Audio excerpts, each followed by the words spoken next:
तो एक और नए चैप्टर में आप सभी का स्वागत है।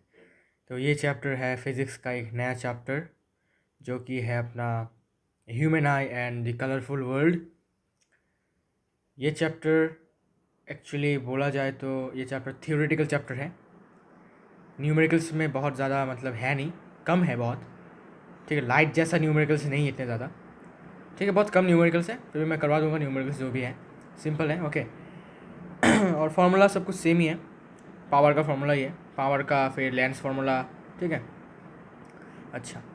तो भाई ह्यूमन आई पढ़ रहे हैं तो आई का डायग्राम तो पढ़ना पड़ेगा भाई। तो आई का डायग्राम वैसे तो आ भी सकता है या फिर नहीं भी आ सकता है, वो मैं गारंटी दे के नहीं बता सकता।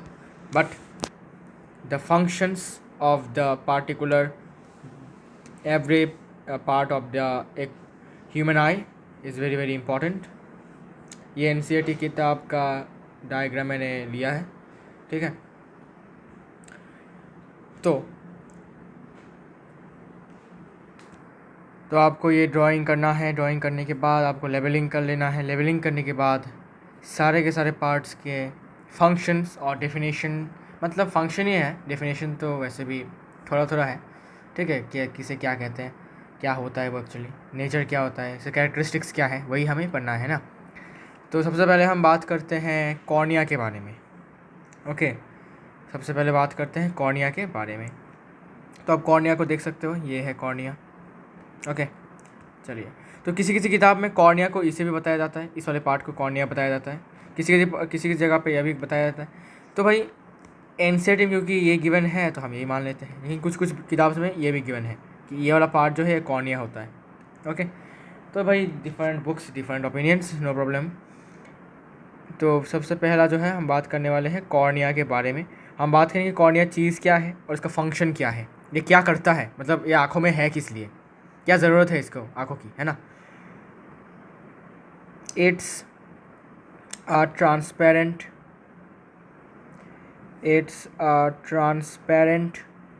Part of eye. ये जो पार्ट होता है आई का, ये ट्रांसपेरेंट होता है, मतलब जिसको हम आर पार देख सकते हैं। ट्रांसपेरेंट मतलब जैसे कि ट्रांसपेरेंट क्या एग्जांपल ले सकते हैं आपको, ट्रांसपेरेंट जैसे ग्लास मान लेते हैं, एकदम क्लियर ग्लास, ठीक है।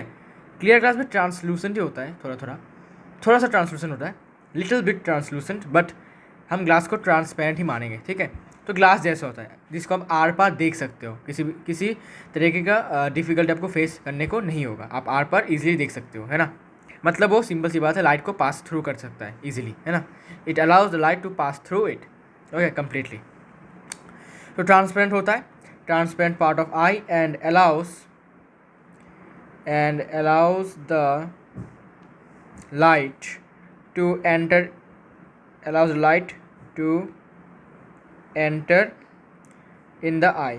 तो भाई ये क्या करता है भाई, ये अलाउ करता है लाइट को, जो रोशनी आएगा, सपोज यहाँ से एक रोशनी का सोर्स है, लाइट का सोर्स है, तो ये यहाँ पर आएगा, तो कॉर्निया क्या करेगा, उसको परमिशन देगा, हाँ भाई तू जा सकता है भाई, ठीक है, okay.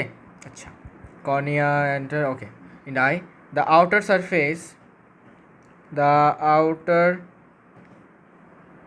surface of cornea is convex in shape,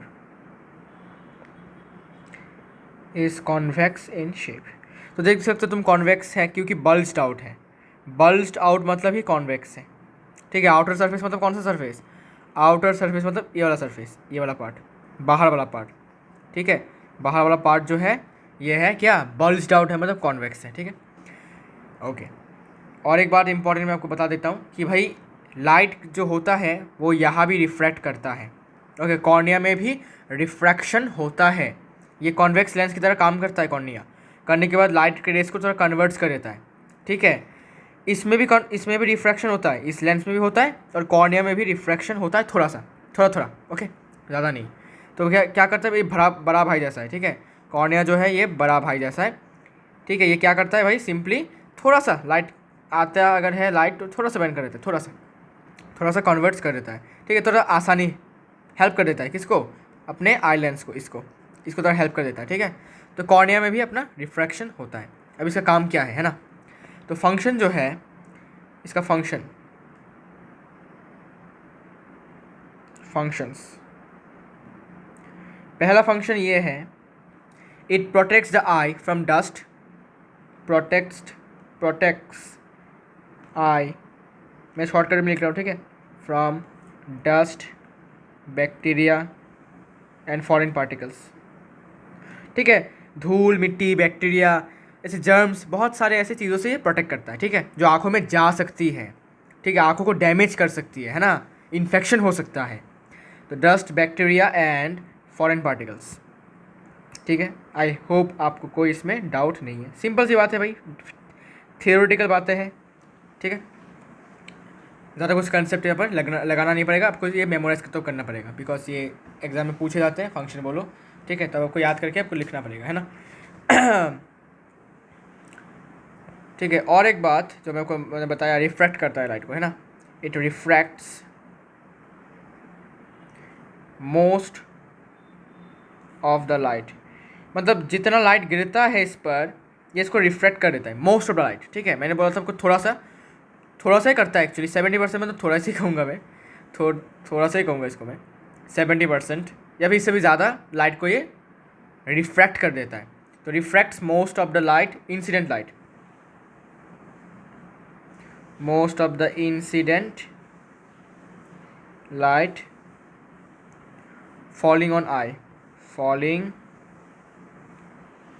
on I, कितना, 70% या फिर इससे ज़्यादा, 70% और मोर, मतलब जितना लाइट गिर रहा है, सपोज यहाँ से इतना लाइट गिर रहा है, इतने रेस गिर रहे हैं, तो इनमें से 70% लाइट को ये रिफ्रैक्ट कर देता है, हेल्प कर देता है, किसके लिए, इस कन्वेक्स लेंस को हेल्प करता है ये कॉर्निया, ठीक है। कुछ 70% लाइट को ये या फिर इससे भी ज़्यादा इसको रिफ्रैक्ट कर देता है, कन्वर्ट्स कर देता है इसको। तो ये है कॉर्निया और इसका फंक्शन। कॉर्निया के बाद हम बात करेंगे आइरिस एंड प्यूपिल के बारे में। Now we will talk about iris and pupil, ये दोनों भाई जोड़े में काम करते हैं, ठीक है, आइरिस और प्यूपिल, ये एक पेयर जैसा काम करता है, ठीक है, पेयर। तो आइरिस कैसे समझोगे भाई, क्या चीज़ है भाई, तो आपने दरवाज़ा देखा ही होगा, दरवाज़ा, खिड़की, कुछ भी मान सकते हो, सबसे दरवाज़ा है, देखो दरवाज़ा, ये दो दरवाजे, ठीक है। इसके पीछे क्या है, इसके पीछे है अपना वो जाने का रास्ता, है ना। तो भाई आइरिस जो है वो है दरवाजे, ठीक है, और प्यूपिल जो है वो है जाने का रास्ता, ओपनिंग, ठीक है, ओपनिंग, ठीक है। तो भाई इसको ऐसे भी ड्रॉ कर सकते हो, ये अपना ओपनिंग है, ये अपना दरवाज़ा है, ये दरवाज़ा, खिड़की भी मान सकते हो इसको, खिड़की, सब खिड़की है, एक खिड़की है और यह इसका अंदर जाने का रास्ता, ठीक है, ओपनिंग। ये है अपना प्यूपिल और इसके जो साइड में है वो है आइरिस, ये आइरिस है, ये आइरिस है, बस ऐसे समझ के रख सकते हो कि आइरिस और प्यूपिल एक्चुअली में है क्या चीज़, ओके। तो आइरिस और प्यूपिल जो है वो जोड़े में काम करते हैं, मतलब आइरिस और प्यूपिल एक साथ काम करते हैं। तो जब ज़्यादा लाइट को एंटर होना पड़ता है तो तब प्यूपिल छोटा हो जाता है, ओके, जब ज़्यादा लाइट एंटर कर रहा होता है तब प्यूपिल छोटा हो जाता है, ठीक है।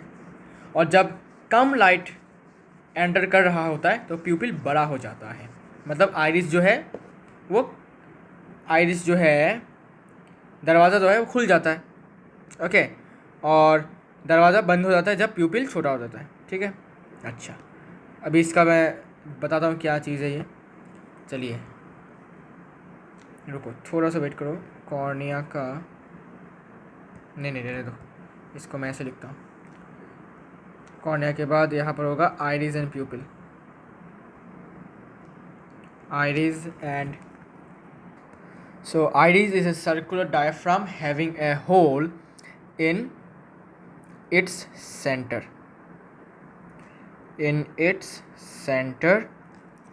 this hole is called pupil, ठीक है। होल मतलब ओपनिंग भी कह सकते हो, this hole is called opening, is called pupil, जो ओपनिंग होता है आइरिस के बीच में से, सेंटर के बीच में से, उसे हम प्यूपिल कहेंगे। द सर्कुलर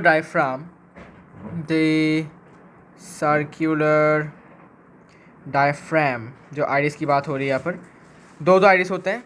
ओके, ये एक आइरिस होता है, सॉरी सॉरी सॉरी सॉरी दिख नहीं रहा होगा आपको, ये एक आइरिस होता है, ये एक आइरिस, देखो मैं दिखाता हूँ, ये एक आइरिस और ये एक आइरिस होता है, और इसके बीच में जो होल होता है, देखो ये जो होल है ग्रीन कलर का, उसे हम कहेंगे प्यूपिल, जहाँ से लाइट एंटर करता है, कहाँ पर, हमारे आई लेंस में। ठीक है, अच्छा। The circular diaphragms has muscles, the circular diaphragms has muscles and coloured pigments, इसमें बहुत सारे मसल्स होते हैं और कलर्ड पिगमेंट्स होते हैं। ओके, जो आइरिस होता है उसमें बहुत सारे कलर्ड पिगमेंट्स और मसल्स होता है। ठीक है, ऑब्वियसली बात है मसल्स ही होगा, लोहे से थोड़ी होगा, है ना, लोहे से तो नहीं होगा ना, इसलिए मसल्स से होंगे, ऑब्वियसली बात है।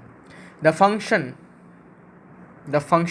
लिख देता हूँ, the function of iris, the function of iris is to control the amount of light entering the eye through the pupil, entering the eye through the pupil। ठीक है, मतलब प्यूपिल से कितना ज़्यादा, कितना अमाउंट ऑफ लाइट घुसेगा, ओके, एंटर करेगा, उसको ये कंट्रोल करता है, क्या बोलते हैं उसको, आइरिस। ओके, जैसे तुम अगर ये दरवाज़ा है अपना, ओके, अगर दरवाज़ा पूरा बंद होगा तो क्या लाइट एंटर कर पाएगा? नहीं। अगर दरवाज़ा थोड़ा सा खुला होगा, ये ऐसा और ये ऐसा दरवाज़ा थोड़ा खुला है, तो लाइट थोड़ा सा एंटर कर पाएगा। और अगर दरवाज़ा पूरा ही खुला है, खुला हुआ है ऐसा, तो क्या होगा, सारे के सारे लाइट आँखों में एंटर करेंगे। तो भाई ये दरवाजे का काम करता है कि भाई ये अलाउ, मतलब ये कंट्रोल करता है, भाई तुम इतना अमाउंट लाइट अभी लो, ठीक है, एंटर करो, और बाकी का रोक लूँगा मैं। ठीक है, ऐसा होता है उसका। तो ये ज़रूरत के, मतलब it depends on the situation. अगर सपोज तुम अंधेरे में हो, तुम अंधेरी जगह पर हो, तो तुम्हारा दरवाज़ा पूरा खुल जाएगा, आइरिस पूरा बड़ा हो जाएगा, खुल जाएगा, मतलब प्यूपिल बड़ा हो जाएगा। ठीक है, प्यूपिल मतलब ये ओपनिंग, ये बड़ा हो जाएगा, क्यों? बिकॉज दरवाज़ा हट गया, दरवाज़ा खुल गया। और जब तुम ब्राइट जगह पर हो, मतलब बहुत ब्राइट एरिया पर हो, कई जगह पर, सपोज नहीं, क्या बोलते उसको, फ्लैश लाइट नहीं, बहुत ब्राइट, सपोज स्टेडियम में हो, ओके, या फिर बहुत एक ब्राइट सोर्स ऑफ लाइट के पास हो, तो तुम्हारा प्यूपिल जो छोटा हो जाएगा, क्यों? बिकॉज ज़्यादा लाइट अगर एंटर करता है तुम्हारी आँखों को, तो वह डैमेज कर सकता है तुम्हारी आँखों को, है ना, इसलिए दरवाज़ा बंद हो जाता है, छोटा हो जाता है दरवाज़ा, इतना हो जाएगा दरवाज़ा, इतना। ठीक है, तो आइरिस डिसाइड करता है भाई कितना अमाउंट ऑफ लाइट आँखों में घुसना चाहिए थ्रू द प्यूपिल, उस ओपनिंग से, मतलब प्यूपिल से। ठीक है, अच्छा। The प्यूपिल becomes small, the प्यूपिल becomes small when bright light falls on the eye. However, it becomes wide when there is dim light. ठीक है, जब अंधेरी जगह पर जाओगे तो तुम्हें कुछ दिखाई नहीं देगा, है ना, तो प्यूपिल क्या करता है, प्यूपिल बड़ा हो जाता है, ताकि ज़्यादा से ज़्यादा लाइट आपकी आँखों में घुसे और आपको जगह जो है क्लियरली दिखे, इसलिए प्यूपिल बड़ा होता है, मतलब वाइड हो जाता है। ठीक है, चौड़ा हो जाता है। लेकिन जब तुम एक बहुत ब्राइट जगह पर जाओगे, ब्राइट लाइट के पास हो तुम, तो तुम्हारे आँखों में बहुत ज़्यादा रोशनी जाएगा, जो तुम्हारे आँखों को हार्म कर सकता है, लेंस को हार्म कर सकता है ना, तो उसके लिए प्यूपिल क्या छोटा हो जाता है। ठीक है, ओपनिंग आइरिस क्या होता है, आइरिस का जो दरवाज़ा होता है वो बंद हो जाता है, मतलब कम छोटा सा प्यूपिल होता है, छोटा सा ओपनिंग रखा जाता है, ताकि आपका जो आँखें हैं वो डैमेज ना हो उस ब्राइट लाइट से। ठीक है, तो प्यूपिल छोटा या बड़ा होता है upon the situation. Bright light हुआ तो छोटा हो जाएगा, और एकदम अंधेरी जगह पर अब हो तो आपको ज़्यादा से ज़्यादा लाइट लगेंगे, आपको क्लियर दिखने के लिए आसपास में, इसीलिए आपको जो प्यूपिल है आपका वो बड़ा हो जाएगा, ठीक है। आइरिस खुल जाएंगे, आइरिस जो है वो खुल जाएंगे, ठीक है। अच्छा, तो ये था भाई आइरिस और प्यूपिल। ओके, एक साथ ही लिखा जाता है इसको क्योंकि दोनों पेयर में काम करते हैं। ओके, अच्छा, तो ये भाई इतना ही फंक्शन है इसके बारे में, और कुछ नहीं है इसमें। इसके बाद थर्ड इज़ लेंस। हमारा जो आँख है वो एक लेंस है, हमारे आँखों में एक लेंस होता है, ठीक है। कैसा लेंस है मैं लिख देता हूँ यहाँ पर, इसे कहते हैं बाई कॉन्वेक्स लेंस, या फिर सिर्फ कॉन्वेक्स लेंस भी कह सकते हो। इतना अगर आपको डिटेल्स में थोड़ा सा जान लेना तो जान सकते हो। बाई कॉन्वेक्स होता है, बाई कॉन्वेक्स मतलब दोनों तरफ ही कॉन्वेक्स होता है, ऐसा इधर भी कॉन्वेक्स इधर भी कॉन्वेक्स। मैंने आपको लाइट चैप्टर में पढ़ा दिया था, मतलब दे दिया था एग्जाम्पल, डायग्राम भी दिखा दिया था बाई कॉन्वेक्स कैसा होता है। ओके, इसको बाई कॉन्वेक्स भी कहा जाता है या फिर डबल कॉन्वेक्स भी कहा जाता है। वेट, डबल कॉन्वेक्स लेंस भी कहा जाता है। ओके, कोई सा भी नाम चलता है इसका, दोनों का एक ही मतलब होता है। डबल कॉन्वेक्स और बाई कॉन्वेक्स का एक ही मीनिंग होता है, ठीक है।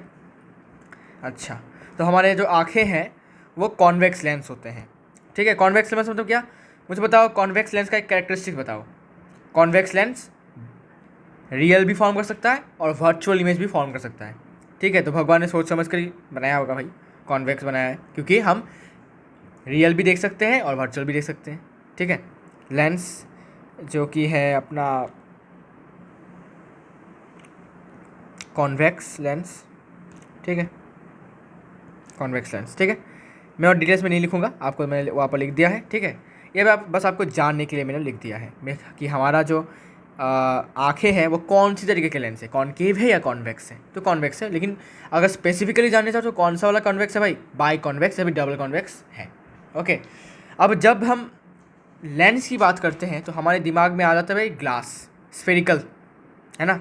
स्फेरिकल ग्लास का एक टुकड़ा, स्फेरिकल ग्लास का टुकड़ा जिसको लेंस के शेप में बनाया गया है, ओके, उसको हम लेंस मान लेते हैं। लेकिन हमारा जो आँखें हैं, आँखों में जो लेंस है वो भाई ग्लास का नहीं होता है, वो कुछ फ्लेक्सिबल टिश्यू, ठीक है, उससे बना होता है। अगर सोचो, अगर तुम्हारे आँखों में जो लेंस है अगर वो ग्लास का होता तो क्या वो बैंड हो पाता, क्या नहीं हो पाता। वो स्टीफ होता, फर्म होता, स्ट्रांग होता, टूट जाता अगर ज़्यादा प्रेशर पड़ता तो। टूटने का चांसेस कम है, लेकिन मेन रीज़न है कि भाई ये बैंड नहीं हो सकता, है ना। तो बैंड नहीं हो सकता तो बहुत इश्यूज़ होते हैं आपके, ठीक है। इसलिए भगवान ने बनाया है इसको फ्लेक्सिबल, ये बैंड हो सकता है, not like glass lens, okay. चलिए फिर इसके बारे में जानते हैं क्या क्या है इसमें का, इसके बारे में। The eye lens is a crystalline, ये क्रिस्टलिन होता है, मतलब क्रिस्टल से बनाया जाता है इसको। क्रिस्टल से बनाया नहीं जाता, मतलब एक्चुअली ये क्रिस्टल जैसा होता है, जैसे क्लियर होता है क्रिस्टल कैसा होता है, क्लियर होता है, वैसे ही transparent clear you can say. Crystalline double convex lens, crystalline double convex lens and made of transparent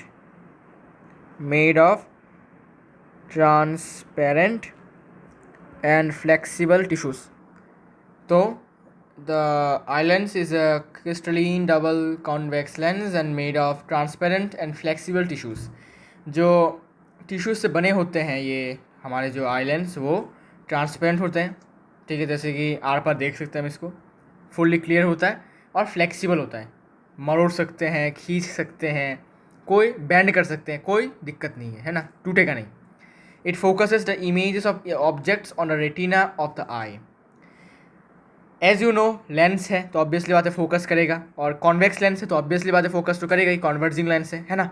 तो वो किस पर फोकस करेगा, रेटिना पर। अभी रेटिना क्या है भाई, रेटिना जो है वो एक्चुअली हमारा एक स्क्रीन है जहाँ पर इमेज एक्चुअली फॉर्म होता है, ठीक है। रियल इमेज जो होगा वो फॉर्म होगा रेटिना पर, ओके, ठीक है भाई। तो हम अभी रेटिना की बात करते हैं, लेंस की बात हो चुकी है। लेंस क्या करेगा, सिंपल सी बात है भाई, रिफ्रैक्ट करेगा, लाइट को रिफ्रैक्ट करके फोकस कर देगा। देखो भाई कॉन्वेक्स लेंस में आपको पता ही होगा पैरेलल रेस अगर आते हैं, ठीक है, तो वो क्या करता है, फोकस कर देता है इसको F2 में, है ना, पता है ना आपको, आई होप पता है, याद भी होगा। लाइट चैप्टर को इसलिए ध्यान से पढ़ो, बहुत इंपॉर्टेंट चैप्टर है वो। तो लेंस का जो फंक्शन है वो क्या करना है, यही है फंक्शन इसका। It focuses the images of objects on the retina of the eye. ठीक है, यही इसका फंक्शन है लेंस का, हमारा जो आई लेंस है। ओके, अच्छा, इसके बाद हम बात करते हैं अभी रेटिना के बारे में। तो रेटिना महाशय आप आ जाइए। रेटिना, तो रेटिना आप फिगर में देख सकते हो, रेटिना को भी दिखा देता हूँ। ये जो देख सकते हो लाल लाल देख सकते हो ऐसा, वो देखो यहाँ पर लाल लाल कुछ है, देखो यहाँ पर ऐसे करके लाल लाल कुछ है, देखा देखा, इसी को हम कहते हैं रेटिना। यहाँ पर ही इमेज जो है फॉर्म होता है, ये स्क्रीन की तरह काम करता है भाई। स्क्रीन जैसे कि अगर मान लेते हैं यहाँ पर पर्दा है, ठीक है, यहाँ पर एक पर्दा है स्क्रीन, ठीक है, तो भाई यहाँ से कॉन्वेक्स, यहाँ से सपोज प्रिंसिपल एक्सिस ये ऐसे करके, ठीक है, यहाँ पर, अच्छा स्क्रीन को अभी नहीं करता हूँ, रुको, ऐसे करके ऑप्टिकल सेंटर से पास करवा दिया यहाँ पर।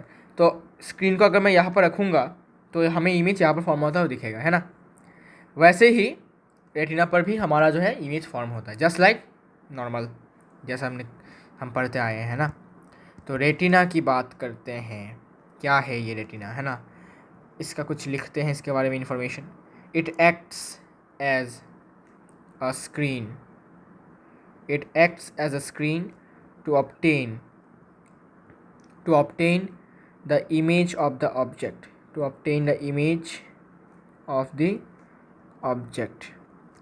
ठीक है। जितने भी ऑब्जेक्ट हमारे आँखों के सामने होंगे उसका जो इमेज बनकर फॉर्मेशन होगा, जो इमेज फॉर्मेशन होगा वो स्क्रीन पे छपेगा, और वो स्क्रीन कौन है, अपना रेटिना। ओके, अब देखो स्क्रीन की बात हो रही है, मतलब कैसा इमेज है, रियल एंड इन्वर्टेड, ठीक है।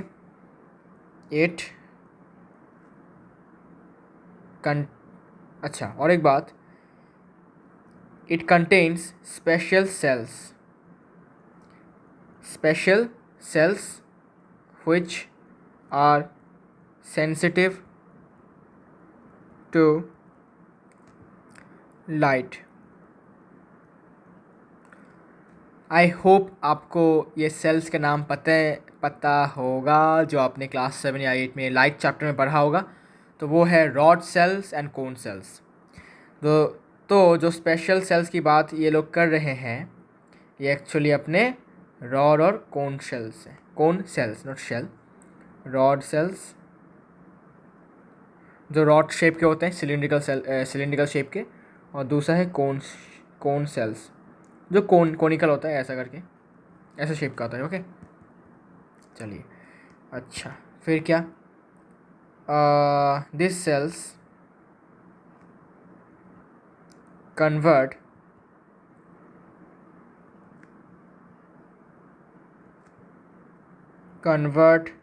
light energy into nerve impulses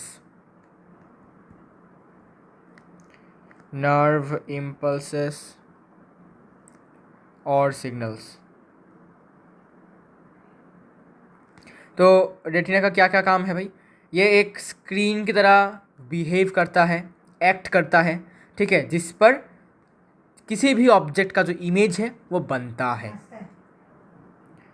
and then it contains special cells, इसमें कुछ स्पेशल सेल्स होते हैं जो कि है कोन सेल और है रॉड सेल।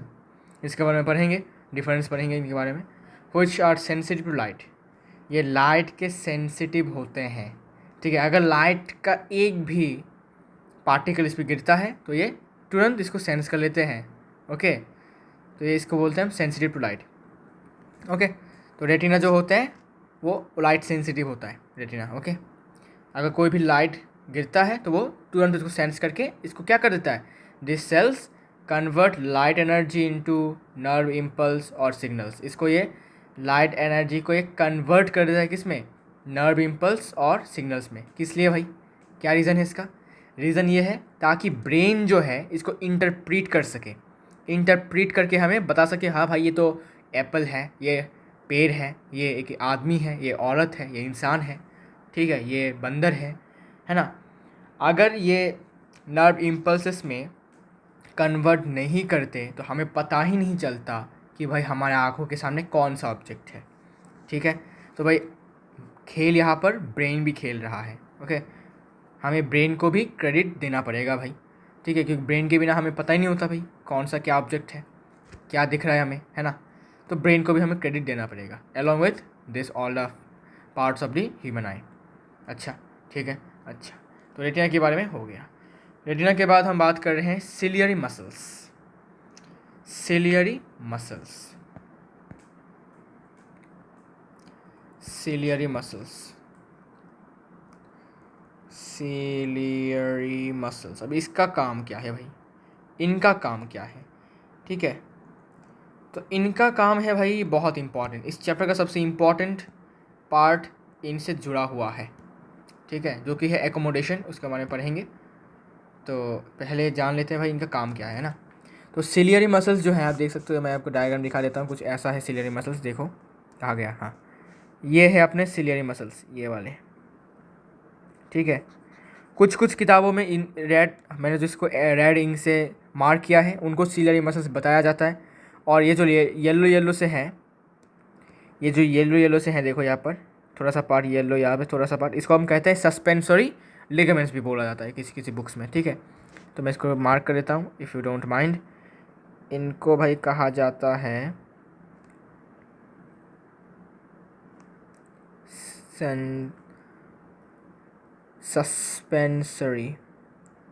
सस्पेंसरी लिगामेंट्स, ठीक है। और एक्चुअली में सिलियरी मसल्स एक्चुअली में इनको कहा जाता है, सिलियरी मसल्स जो है एक्चुअली में इनको कहा जाता है, ये जो देख सकते हो ये वाले इनको एक्चुअली सिलियरी मसल्स कहा जाता है, ये वाले, ओके। तो ठीक है, ये कुछ एक्स्ट्रा इन्फॉर्मेशन मैं आपको दे रहा हूँ, क्योंकि कुछ कुछ किताबों में कुछ कुछ जगहों पर ऐसे भी गिवन है, ठीक है, डायग्राम में।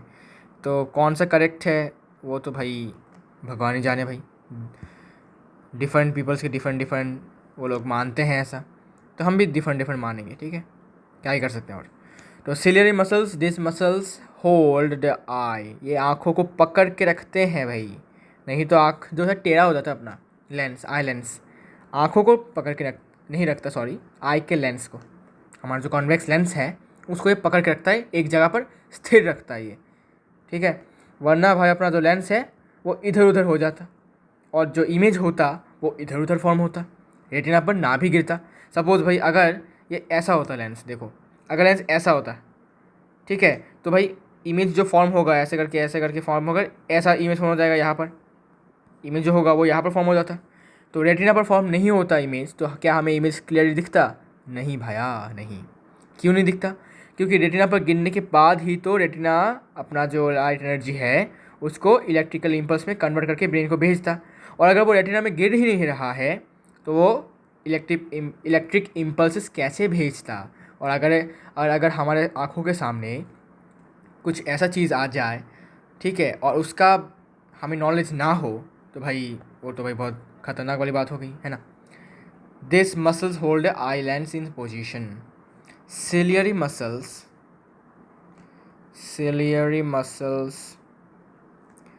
control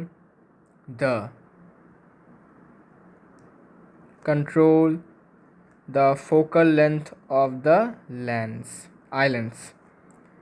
ये जो है भाई बहुत इम्पॉर्टेंट एक फंक्शन आप देख सकते हो इसका है, it plays a very important role.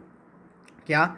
ये जो हमारे आँखों का आई लेंस है, आँखों का जो लेंस है उसका फोकल लेंथ को कंट्रोल कर सकता है, इसको घटा सकता है या फिर बढ़ा सकता है। ये सिलियरी मसल्स, इन पर भाई पूरा क्या है, एक टॉपिक बेस्ड है इनके ऊपर, सिलियरी मसल्स के ऊपर, इसी चैप्टर में accommodation of I, power accommodation, ठीक है, पढ़ेंगे। तो भाई ये इन पर भाई पावर होता है कि भाई ये जो आई लेंस है उनका जो फोकल लेंथ है, आई लेंस का जो फोकल लेंथ है मतलब जो ऑप्टिकल सेंटर से फोकस तक का जो डिस्टेंस है वो बढ़ा सकता है या घटा सकता है, इसके ऊपर ये कंट्रोल रखता है, ठीक है। इसके पास ये पावर है कि भाई ये जब चाहे इसको बड़ा कर सकते, मतलब ज़्यादा कर सकते हैं, फोकल लेंथ को बड़ा कर सकता है या फिर छोटा कर सकता है। ये सिचुएशन के ऊपर बेस करके है। कैसे सिचुएशंस बताऊंगा अभी, इसमें बताऊंगा। व्हेन दिस मसल्स एक्सपैंड, जब ये मसल एक्सपैंड होते हैं तब जो फोकल लेंथ होता है, जो लेंस होता है एक्चुअली, फोकल लेंथ दूर की बात है, पहले लेंस की बात करो। Then the lens becomes thick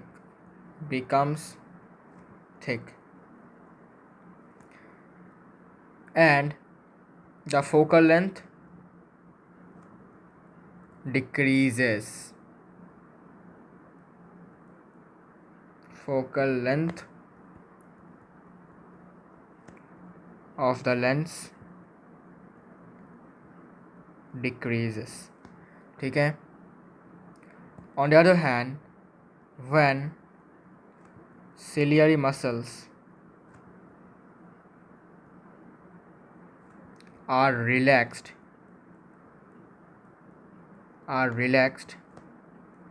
then the lens becomes thin and the focal length of the lens increases. तो क्या बोला, सिलियरी मसल्स हमारे आँखों के लेंस को एक जगह पर टिका के रखते हैं और वो हमारे आँखों के लेंस का जो फोकल लेंथ है उसको कंट्रोल करता है एक्चुअली। कैसे कंट्रोल करता है, तो जब ये मसल्स जो है एक्सपांड होते हैं, खिंच जाते हैं। एक्सपांड मतलब क्या, खिंच जाना है ऐसे। ओके, सपोज ये अपना मसल है, अगर ये एक्सपांड होता है तो कैसा हो जाएगा, इसका लेंथ क्या होगा, इंक्रीज़ होगा, है ना। ठीक है। और जब ये रिलैक्स होगा तो इसका जो लेंथ है वो कम हो जाएगा। ठीक है, स्ट्रेच्ड हो जाएगा, सॉरी स्ट्रेच नहीं, कंट्रैक्ट हो जाएगा।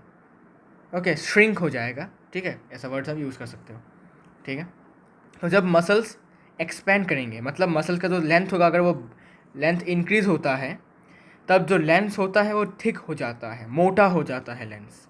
ओके, ये बात आपको याद रखना है। कैसे, देखो, अगर ऐसा हुआ कि भाई ये ओरिजिनल अपना लेंस है, ये सिलरी मसल्स, ठीक है, नॉर्मल है ये। तो जब ये जो सिलरी मसल्स जो है वो एक्सपेंड करेंगे, लंबा हो जाएगा, देखो ये इतना लंबा हो गया, ये इतना लंबा हो गया, तो लेंस होगा वो मोटा हो जाएगा। ठीक है, मोटा क्यों होगा, बिकॉज भाई जो सिलरी मसल्स है वो इसको ज़्यादा खींच नहीं रहे, लेंस को ज़्यादा नहीं खींच रहे, तो ये क्या होगा, ये मोटा हो जाएगा। ठीक है, अब ये ट्राई कर सकते हो रबर बैंड के साथ। जब तुम रबर बैंड को खींचोगे तब क्या हो जाएगा, देखो रबर बैंड इतना पतला हो जाता है ऐसे, इसका जो ऐसा हो जाता है, लेकिन जब तुम फोर्स देना बंद कर दोगे तो तुम्हारा रबर बैंड ऐसा हो जाता है ना। जस्ट लाइक दैट इसमें भी क्या होता है, जब ये मसल्स एक्सपेंड होते हैं, लंबा हो जाता है, तब लेंस जो होता है मोटा हो जाता है। ठीक है, और जब लेंस मोटा होता है, when the lens becomes thick, the focal length of the lens decreases. मैंने आपको बताया था पावर में, लाइट चैप्टर में, कि जब लेंस मोटा होता है तब इसका जो कर्वेचर होता है वो छोटा हो जाता है। और कर्वेचर छोटा मतलब क्या, सेंटर ऑफ कर्वेचर भी बहुत पास है, और सेंटर ऑफ कर्वेचर पास है मतलब क्या, फोकल लेंथ इससे भी और भी पास है, तो फोकल लेंथ और भी कम होता है। यहाँ पर फोकल लेंथ और ये अपना सेंटर ऑफ कर्वेचर।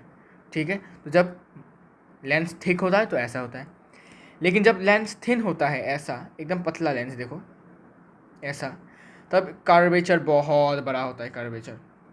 और कर्वेचर बड़ा मतलब क्या, बड़ा सा मतलब सेंटर ऑफ कर्वेचर बहुत दूर, और सेंटर ऑफ कर्वेचर दूर मतलब क्या, फोकल लेंथ भी इसका हाफ, मतलब यहाँ पर होगा।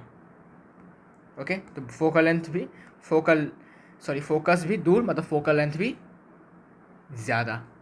ओके, अच्छा, तो when the when the this muscles expand, then the lens becomes thick, मोटा हो जाता है, और फोकल लेंथ घट जाता है।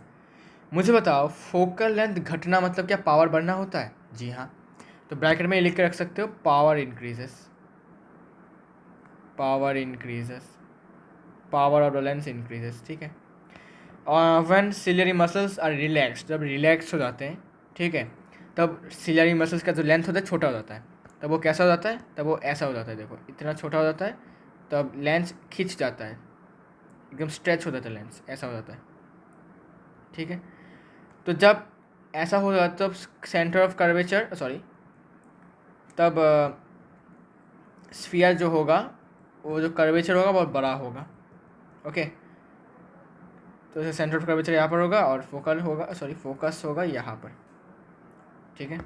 फोकस दूर होगा, और फोकस दूर मतलब क्या, फोकल लेंथ दूर होगा, ओके। अच्छा, तो when the ciliary muscles are relaxed then the lens becomes thin and the focal length of the lens increases। Focal length बढ़ जाता है क्योंकि सेंटर ऑफ कर्वेचर दूर है, तो फोकल लेंथ भी क्या होगा, फोकस भी क्या होगा, दूर होगा, तो फोकल लेंथ भी ज़्यादा होगा। और फोकल लेंथ ज़्यादा मतलब क्या भाई, फोकल लेंथ ज़्यादा मतलब पावर कम, पावर डिक्रीजेस, ठीक है। इन्वर्सली प्रोपोर्शनल होते हैं पावर और फोकल लेंथ, आपने क्लास चैप्टर लाइट के चैप्टर में पढ़ाई होगा, मैं आपको बता दिया था, ठीक है। और सिलियरी मसल्स का भी इम्पॉर्टेंट ये रोल है, आ सकता है सिलियरी मसल्स का जो डेफिनेशन नहीं मतलब फंक्शन क्या है ना। अच्छा, इसके बाद सिलियरी मसल्स के बाद और क्या बाकी है, हाँ, ऑप्टिक नर्व। ऑप्टिक नर्व ये क्या है भाई, देख लेते हैं क्या चीज़ है ये optic nerve.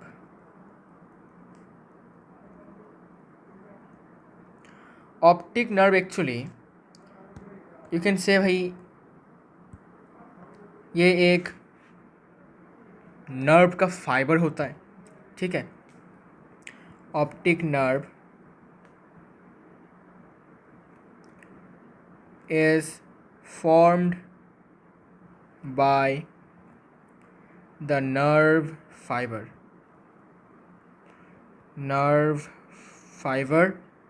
coming from retina। ये जो नर्व फाइबर होता है वो रेटिना से आ रहा होता है, ठीक है। मतलब रेटिना पर जितने भी क्या होंगे, light energy, impulse, electrical impulse और सिग्नल्स में कन्वर्ट होगा, उन सारे सिग्नल्स को ये ऑप्टिक नर्व क्या करेगा, एक नर्व फाइबर की मदद से लेकर आएगा। लेकिन लेकर आएगा फिर जाएगा कहाँ पर, ऑब्वियसली ब्रेन पर जाएगा, ठीक है, ब्रेन में जाएगा, ओके। इट कैरीज, इसका फंक्शन है इट कैरीज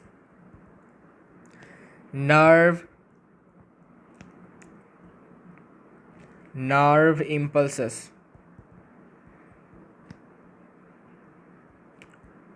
और सिग्नल, नर्व इम्पल्सेस और signal to the brain, brain की तरफ ये नर्व इम्पल्सेस या फिर सिग्नल को लेकर जाता है, जो सिग्नल रेटिना पर लाइट एनर्जी से किस में कन्वर्ट हुआ है, इलेक्ट्रिक इम्पल्स या फिर नर्व इम्पल्स में कन्वर्ट हुआ था, ठीक है। इलेक्ट्रिक इम्पल्स मत लिखो, नर्व इम्पल्स लिखो। इलेक्ट्रिक इम्पल्स वहाँ पर होगा ईयर में, कानों में, ठीक है। तो यहाँ पर नर्व इम्पल्स होगा, ठीक है, क्योंकि स्पेसिफिकली मेंशन है तो नर्व इम्पल्स से लिखो, okay. Signals to the brain and finally the brain interprets the signal, the brain finally interprets the signal.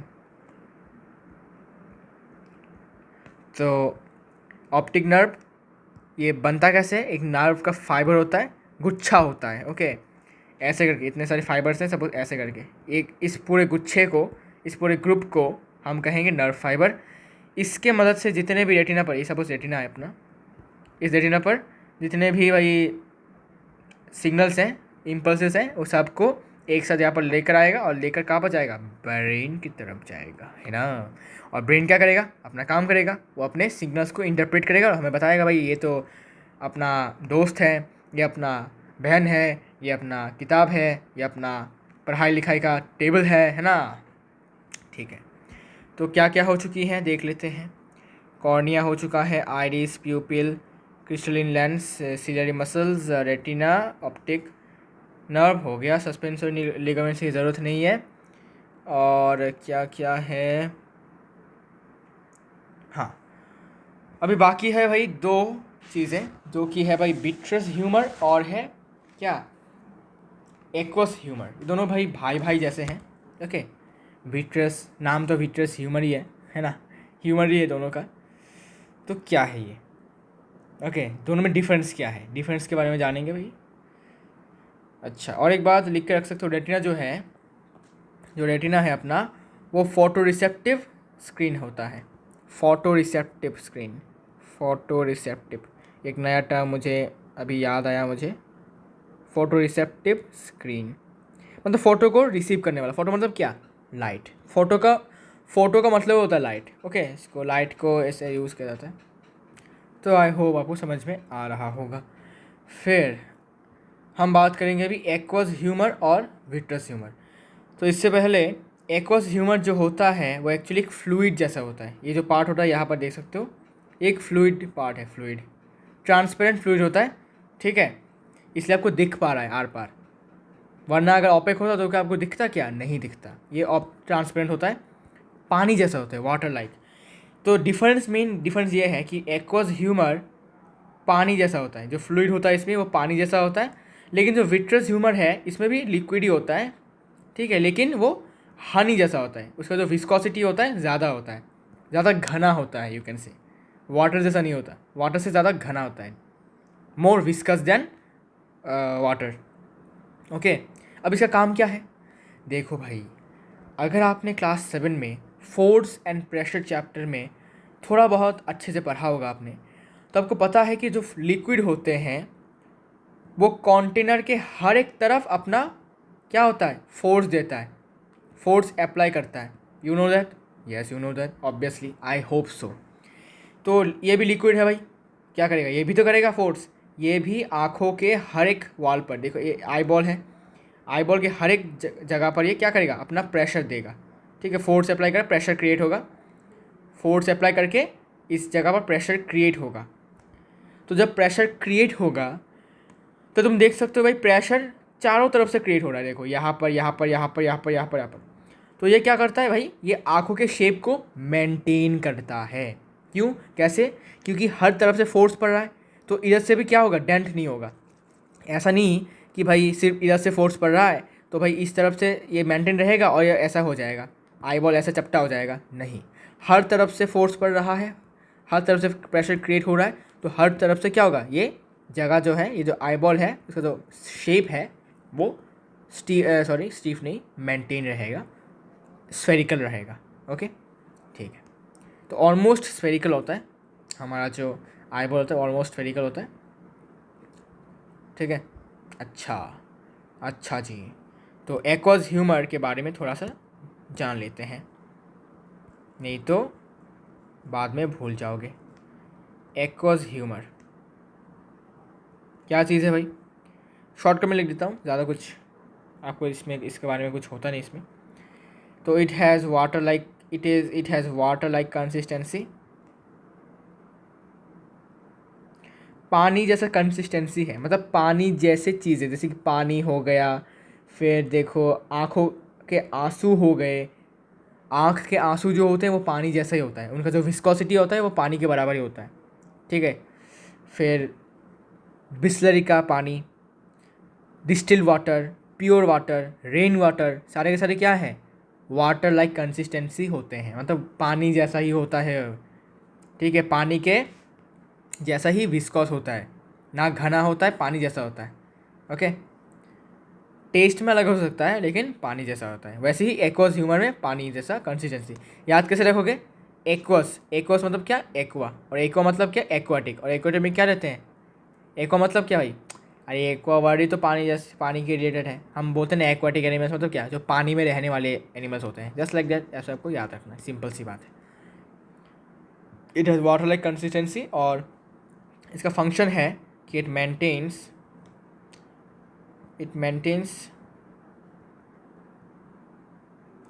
pressure balance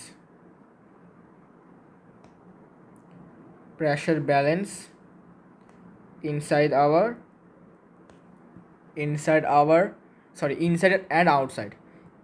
and outside our eye। तो आँखों के बाहर और अंदर का जो प्रेशर है ये इसको मेंटेन करता है, कौन, एक्वस ह्यूमर, ठीक है। और विस्कस ह्यूमर क्या करता, विट्रियस ह्यूमर क्या करता है, ये आँखों के शेप को मेंटेन कर रखता है, ठीक है। तो vitreous humour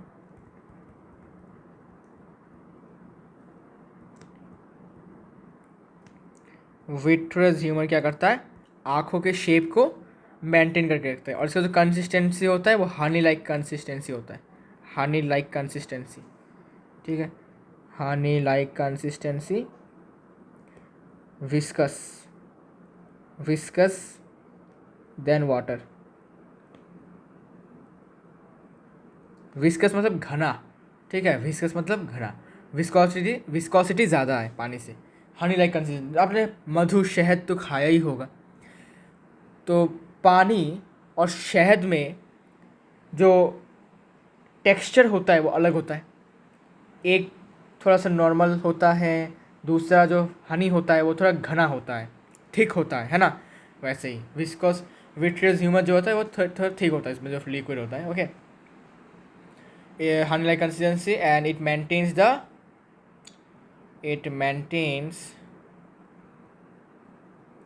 maintains the spherical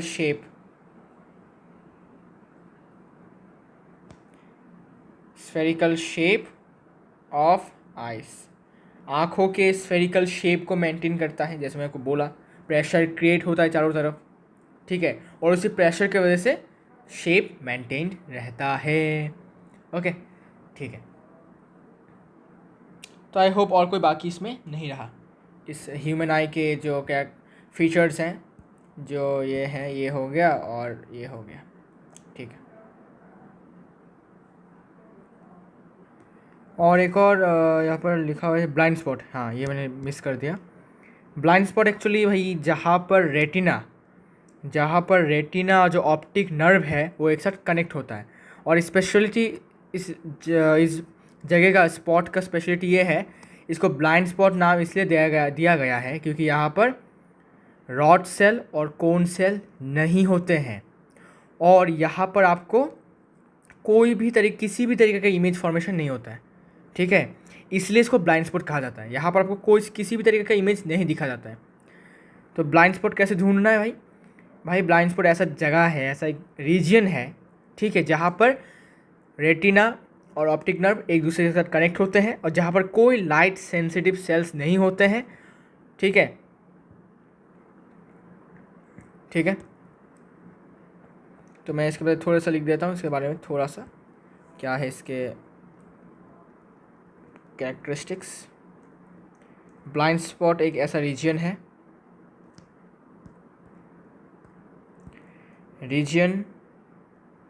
where the retina and the optic nerve connects, बस, ठीक है, ऐसा जगह, ऐसा रीजन जहाँ पर ऑप्टिक नर्व और रेटिना एक दूसरे के साथ मिलते हैं, there are no rod and cone cells, okay,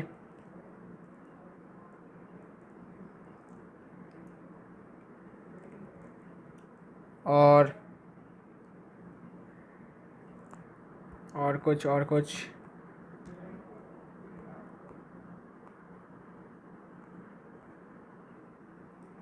ठीक है। अब नो इमेजेस फॉर्म, ये लिख देता हूँ, नो इमेज फॉर्मेशन। तो ब्लाइंड स्पॉट ऐसा जगह है जहाँ पर कोई इमेज फॉर्म्ड नहीं होता है क्योंकि कोई रॉड सेल और कोन सेल होता ही नहीं, rod and cone cells, okay, हो गया जी, ये तो हो गया। तो कैरेक्टरिस्टिक्स तो हमने पढ़ लिया भाई ह्यूमन आई के, पूरे 50 मिनट लगाकर हमने इसके बारे में पढ़ लिया, अच्छे से समझ लिया है। अब हम थोड़ा सा पढ़ते हैं एकोमोडेशन ऑफ एन आई के बारे में। क्या है ये चीज़, एकोमोडेशन ऑफ एन आई चीज़ क्या है भाई, इसको हम नेक्स्ट क्लास में अच्छे से समझेंगे। अभी के लिए डेफिनेशन आपको समझा देता हूँ थोड़ा बहुत, क्या है ये बात, क्या है चीज़, है ना, ये एकोमोडेशन क्या है, ज़रूरत क्या है इसका, है ना, मेन तो भाई ज़रूरत क्या है। तो ये है हम एकोमोडेशन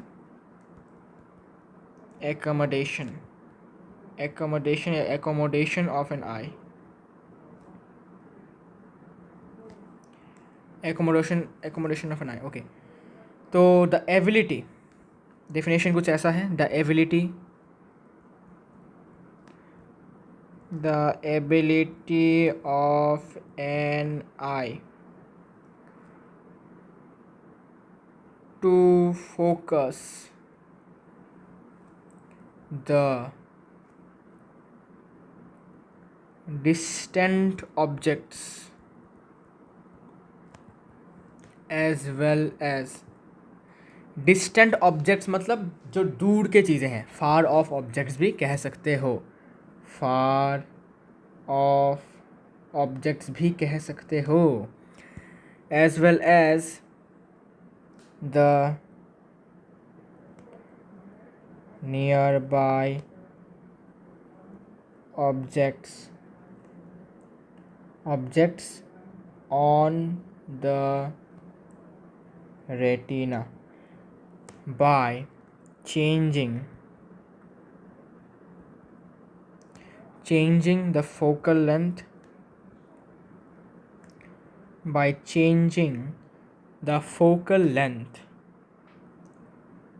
of its lens, ठीक है, is called accommodation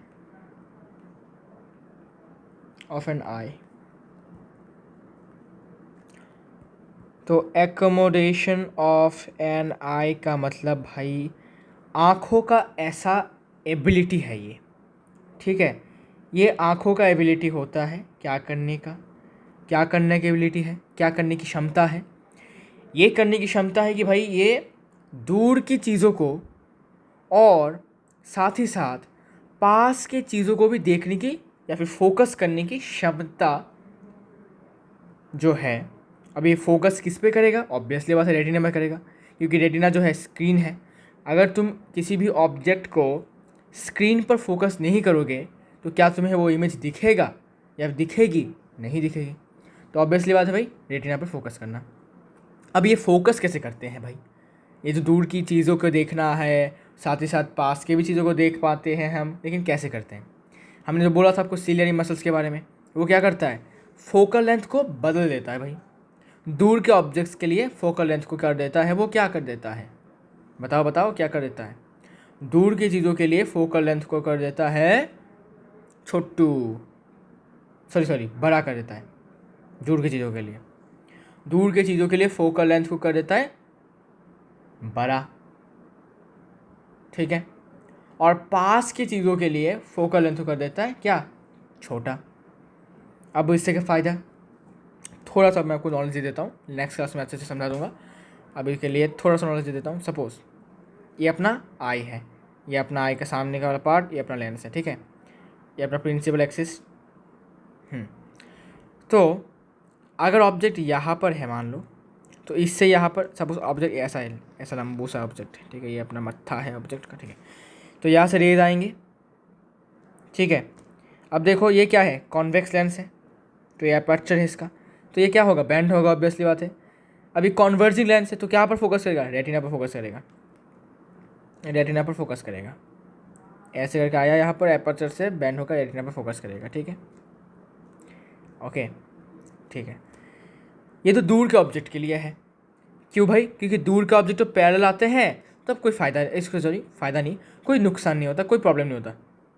parallel race refract होकर फोकस थ्रू से पास करेंगे, ठीक है, ये अपना फोकस है, रेटिना जो है अपना फोकस है, ठीक है। अच्छा, लेकिन बेटा जब ऑब्जेक्ट बहुत पास हो, ऑब्जेक्ट जो है इतना पास हो, थोड़ा सा वेट करो, ऑब्जेक्ट अगर यहाँ पर हो तो रेज जो है वो पैरेलल तो नहीं जाएंगे, पैरेलल के अलावा भी जाएंगे, कैसे, जैसे कि ऐसे जाएंगे रेस, ऐसे। तब ये रेस, इन रेस का क्या होगा, मेरे भाई, कन्वेक्स लेंस इन रेस को क्या करेंगे, ये क्वेश्चन आता है अपने दिमाग में। पैरेलल था, अरे आसानी से फोकस हो जाएगा बेटे, लेकिन भाई ये तो पैरेलल रेज नहीं है ना, ये डाइवर्जिंग रेज है, इनको भाई फोकस करना बहुत टफ होता है, ठीक है। इसीलिए क्या करते हैं कि लेंस को मोटा कर दिया जाता है, और मोटा होता कब है, जब सिलियरी मसल्स एक्सपेंड करते हैं, और एक्सपेंड करने के बाद फोकल लेंथ क्या हो जाता है, फोकल लेंथ हो जाता है अपना कम। तो फोकल लेंथ कम होने से लेंस हो जाता है मोटा, मोटा होने से फोकल लेंथ कम, और फोकल लेंथ कम मतलब क्या, पावर ज़्यादा, इन्वर्सली प्रोपोर्शनल। और पावर ज़्यादा मतलब क्या, पावर का मतलब क्या था भाई, पावर का मतलब था एबिलिटी टू कन्वर्ज और diverge the light rays falling on the lens, है ना। सिंपल से मैं बता रहा हूँ डेफिनेशन, ज़्यादा डीप नहीं जाऊँगा। तो अगर मैं इस लेंस का पावर बढ़ा दूँ तो ये कॉन्वेक्स लेंस है, और कॉन्वेक्स लेंस में क्या करेगा, ये कन्वर्ज करेगा, क्या करेगा, कन्वर्ज करेगा। तो कॉन्वेक्स लेंस का कन्वर्जिंग पावर क्या होगा, एबिलिटी क्या होगा, बढ़ जाएगा। तो भाई देखो, तो पहले सपोज ये कन्वर्ज यहाँ पर कर रहा है, ठीक है, यहाँ पर सपोज क्या कर रहा है, फोकस कर पा रहा है, लेकिन इमेज हमें कहाँ पर चाहिए, क्या रेटिना है यहाँ पर, क्या ये रेटिना है, नहीं रेटिना नहीं है, ये हमें रेटिना पर फोकस करना है, रेटिना से बाहर नहीं, या फिर रेटिना से पास नहीं है ना। क्योंकि भाई डाइवर्जिंग रेज है ना, तो इनको फोकस करना बहुत टफ है। तो तब क्या होता है, तब हमारा जो आँखों का लेंस है वो मोटा हो जाता है। मोटा होने के बाद ये क्या करेगा, ज़्यादा रिफ्रैक्ट कर पाता है, इसका रिफ्रैक्ट करने का पावर ज़्यादा हो जाता है, शक्तिशाली बन जाता है, ये पावरफुल बन जाता है ये, है ना। तो पावर बढ़ जाता है मतलब क्या, इसका कन्वर्ज करने की क्षमता बढ़ चुका है। तो ये जिस पॉइंट पर कन्वर्ज कर रहा था उससे पहले अभी ये रेटिना पर कन्वर्ज करेगा, ठीक है, ठीक है। ये है भाई एकोमोडेशन ऑफ क्या, एकोमोडेशन ऑफ आई, यही तो है, यही तो है, और क्या, कि दूर के ऑब्जेक्ट के लिए तो भाई ठीक ठाक है अपना, लेकिन पास के ऑब्जेक्ट के लिए भी जब अपना फोकल लेंथ चेंज करना पड़े, ठीक है, और चेंज करने की जो एबिलिटी है अपने आँखों का, वो चेंज कौन करता है, सिलियरी मसल्स करता है, लेकिन एबिलिटी किसका है, आँखों का है, क्योंकि सिलियरी मसल्स क्या है, आँखों का पार्ट है ना। तो इनको जो फोकस करने का जो टैलेंट है, जो एबिलिटी है, टैलेंट ही कह सकते हो भाई, ये भगवान का दिया हुआ सब कुछ है, तो ये टैलेंट है, एबिलिटी है, बहुत कुछ है, ठीक है। अच्छा ओके, तो दूर के देखने के लिए क्या करता है, लेंस पतला हो जाता है, तो लेंस दूर के देखने के लिए पतला हो जाता है। देखो अगर सपोज ऑब्जेक्ट बहुत दूर है, हटो भाई हटो हटो, सपोज ऑब्जेक्ट यहाँ पर है, तो मुझे बताओ दूर, सपोज ऑब्जेक्ट इन्फिनिटी पर है या फिर दूर है बहुत, इन्फिनिटी या फिर दूर है, तो दूर से रेज कैसे आते हैं, पैरेलल आते हैं, दूर से जो रेज होते हैं वो पैरेलल आते हैं। आने के बाद यहाँ पर एपर्चर है अपना, एपर्चर से बैंड करेंगे, तो बैंड करने के बाद कहाँ पर जाके फोकस होगा, ऑब्वियसली रेटिना पर, यहाँ पर फोकस होगा, ओके। तो अगर अगर अगर अगर अगर आपके दिमाग में क्वेश्चन आ सकते हैं, भाई तुमने बोला भाई पतला होना चाहिए, अगर मोटा हो जाए तो तब क्या प्रॉब्लम होगा, आइए समझते हैं। अगर बेटा मोटा हो जाए, अगर ऐसा मोटू हो जाए, ऐसा मोटू हो जाए, ठीक है, तब क्या होगा, है ना। मोटा हो गया मतलब क्या, शक्तिशाली बन गया, शक्तिशाली बन गया मतलब क्या, ज़्यादा रेस को कन्वर्ट करने की क्षमता बढ़ चुका है, तो ज़्यादा शक्तिशाली बन गया क्या, तो क्या होगा, वो रेस को यहाँ ही कन्वर्ट्स कर देगा, इस पॉइंट पर ही कन्वर्ट्स कर देगा, रेटिना पर कन्वर्ट्स करने की उसको ज़रूरत नहीं पड़ेगी भाई, वो इतना शक्तिशाली बन जाएगा कि वो अपने शक्तियों का इस्तेमाल ऐसे करेगा कि भाई वो रेटिना का इंतज़ार नहीं करेगा, वो बोलेगा अरे भाई रेटिना तक जाने की ज़रूरत है क्या, अरे मैं बहुत शक्तिशाली हूँ, मैं तो भाई तुमको यहीं पर ही कन्वर्ट करके दिखा दूंगा अपने रेस को, है ना, लाइट के रेस को। तो भाई इसलिए क्या होगा, मोटा लेंस अगर होता है तब ऐसा दिक्कत आएगा।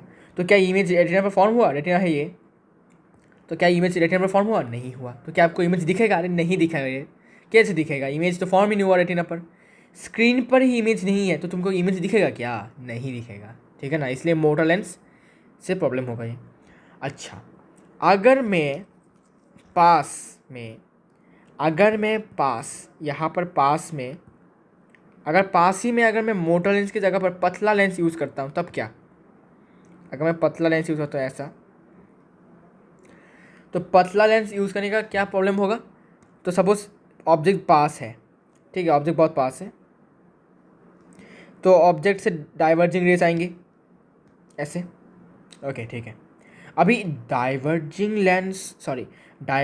रेस को कन्वर्ज करना बहुत डिफ़िकल्ट है, बहुत डिफ़िकल्ट है, ठीक है, बहुत शक्तिशाली होना पड़ेगा। लेकिन ये तो भाई वीक है, कैसे पता चला? बिकॉज फोकल लेंथ ज़्यादा है। फोकल लेंथ ज़्यादा है मतलब क्या? पावर घट जाएगा, इन्वर्सली प्रोपोर्शनल। तो भाई इसको इस लेंस में कन्वर्ज करने की शक्ति कम हो चुकी है, ठीक है। तो वो क्या करेगा? वो कन्वर्ज तो करेगा, लेकिन कहाँ पर करेगा? रेटिना से बहुत दूर कन्वर्ज करेगा। क्यों भाई, ऐसा क्यों? बिकॉज शक्तिशाली नहीं है ना, पावरफुल नहीं है ना। रिफ्रैक्ट करेगा, बैंड करेगा लाइट को, लेकिन उतना जल्दी यहाँ पर नहीं कर पाएगा, उतना शक्ति नहीं है इसमें, ठीक है। उतना शक्ति इसमें नहीं है कि भाई वो इसको यहाँ पर ही बैंड कर दे। वो बैंड करेगा, लेकिन बैंड करते करते वो बहुत दूर चला जाएगा वो पॉइंट, ओके। तो शक्तिशाली होना पड़ेगा बेटे, नहीं तो लाइट के रेस रेटिना पर फोकस ना होकर कहाँ पर फोकस होंगे? ऑब्वियसली रेटिना के बाहर फोकस होंगे, या फिर रेटिना से पहले ही फोकस हो जाएंगे, ओके। तो ये था एकोमोडेशन ऑफ एन आई। इसके बारे में नेक्स्ट वीडियो में और भी डिटेल्स में पढ़ेंगे, बहुत इंटरेस्टिंग चैप्टर है ये। वेल इंटरेस्टिंग ऐसा मुझे इंटरेस्टिंग वैसा लगा नहीं है, बिकॉज इसमें थियोरेटिकल बातें ज़्यादा है, इसलिए because I want numericals also, because numericals होंगे तभी और भी मज़ा आता है। जैसे इलेक्ट्रिसिटी चैप्टर आने वाला है, इसका वीडियो अभी, ठीक है। जब ये चैप्टर ख़त्म होगा तब इलेक्ट्रिसिटी का चैप्टर वीडियो आ जाएगा धीरे धीरे। तो उस चैप्टर में भाई फार्मूलाज भी है, तो मज़ा आता है, ठीक है। तो इस चैप्टर में भी मज़ा आएगा, आई होप सो, मुझे भी आएगा, आपको भी आएगा, ठीक है। तो मिलते हैं नेक्स्ट वीडियो में।